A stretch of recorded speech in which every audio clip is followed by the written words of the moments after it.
C'est bon, tout d'abord, salam alaikum, bonjour. À l'enfance de ma carrière, ça n'a pas été du tout facile avec les parents et tout.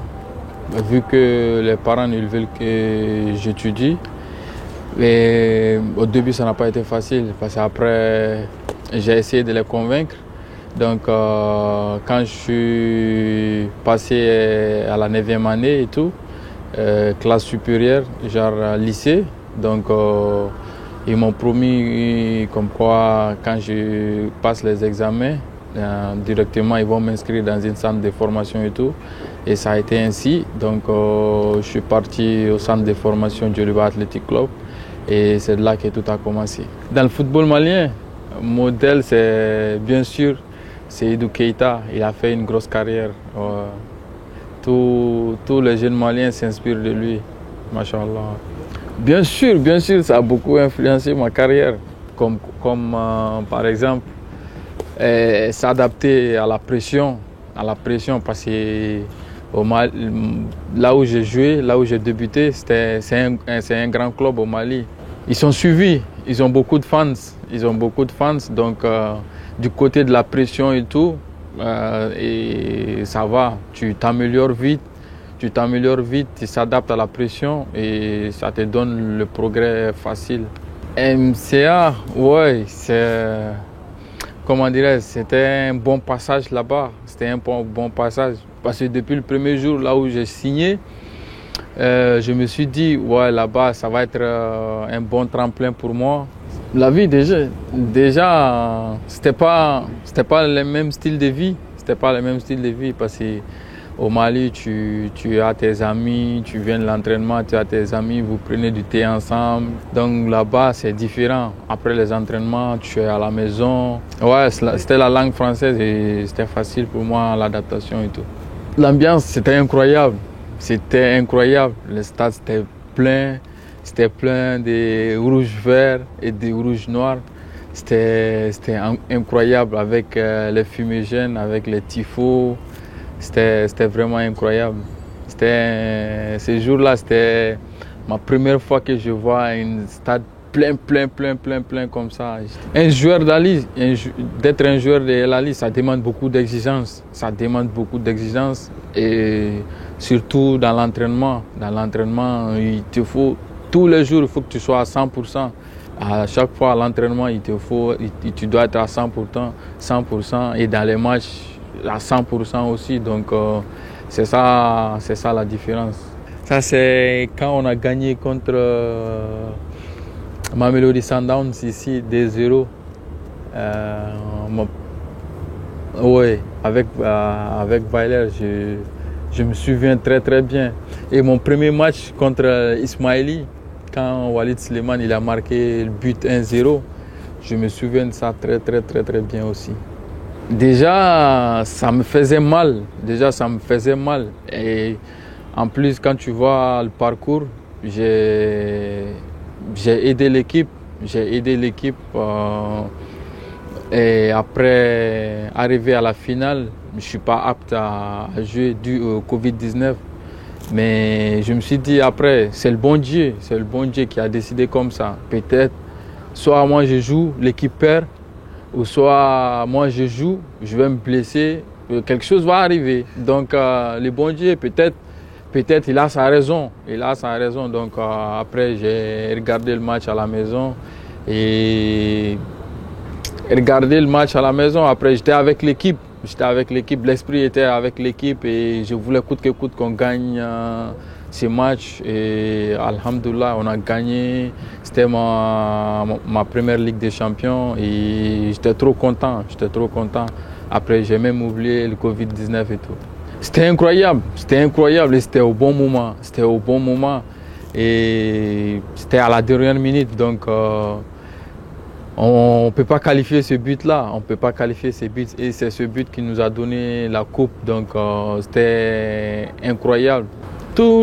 Ça change pas avec les fans. Ça change pas. Ils sont tout le temps motivés. Ils sont tout le temps derrière nous. Surtout une finale derby contre Zamalek. C'était incroyable. Toute la ville était rouge. Ils étaient contents et Nous aussi, les joueurs, on était encore plus contents, mais les supporters, c'était 10 000 fois plus que les joueurs parce que et ils ont un autre sentiment, ils voient la victoire d'un autre côté. Donc avec eux, c'est incroyable. En Coupe du Monde des clubs, ça c'est un autre level. Ça c'est le dernier level. Donc c'est les meilleurs qui se croisent là-bas. Les champions d'Afrique, champions d'Europe et tout. Et d'Amérique, partout. C'est les champions qui se croisent. Et tu as une très bonne pelouse. Les arbitres sont au top. Tu n'as pas d'excuses. Et c'était incroyable. C'était incroyable le feeling. Comme je viens de te dire, le feeling, c'est incroyable. Tu peux pas exprimer. Tu te dis waouh. Il y a le football aussi. C'est encore une très bonne chose et c'est encore passé une palier. Parce que comme je te dis, c'est les meilleurs qui se croisent et après tu termines 3e mondial. Donc c'est quelque chose, c'est pas donné à tout le monde. Voilà. C'était difficile, mais après, les Ali, c'est un grand club. Tu peux prendre un joueur aujourd'hui qui, en te disant c'est l'international, c'est le meilleur joueur, et après tu mets un autre, tu vas te dire que c'est pareil. Et tu vois pas l'absence. Parce qu'il y a l'engagement, il y a la détermination, il y a tout. Et après on a gagné notre premier match directement, on est passé en demi-finale. Donc tu sentais pas l'absence ces jours-là. D'abord quand on a fini de jouer contre Hilal Saoudi directement, la finale c'était sur un autre terrain et nous on a pris nos douches, on est parti là-bas sur ce stade regarder le match et après le match c'est moi ils ont fait le tunnel d'abord pour que nous parce qu'on a terminé 3e et après je suis parti comme ça, on a récupéré notre médaille et tout. Et après, quand on était à juste quelques secondes de bouger, et il y a le coach Pizzo qui passait une interview. Et après, directement, il a croisé le coach. Il a dit, il est où votre joueur? Et il a dit, il est où votre joueur? Et le coach, il a dit, nous sommes déjà dans le bus et on va partir. Il a dit, s'il te plaît, appelle-le et je vais lui donner mon maillot et tout. Donc directement, c'est de là qu'ils ont passé un appel pour me faire sortir du bus. Et quand je suis sorti du bus, il passait l'interview aussi. Et Kanté, donc après, quand il a fini l'interview, il m'a donné son maillot et on s'est salué. J'ai dit, mais c'est incroyable quand même. Ouais. Après l'entraînement, c'est à la maison à chaque fois. Et de temps en temps, tu pars.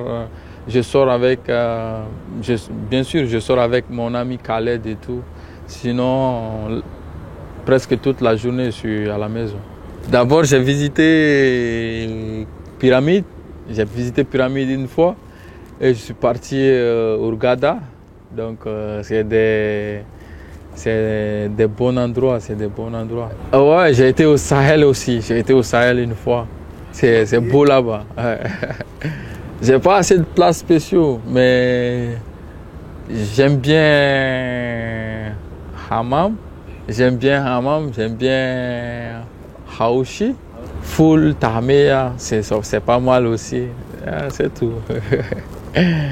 Ouais, d'abord le motif c'est la cohésion. Déjà au Mali aussi il y a pas mal de gens qui aiment le football et directement c'est pour trouver un moyen de les rapprocher, parce que c'est chaque quartier, on prend des équipes de chaque quartier et tout, et c'est pour avoir une bonne cohésion.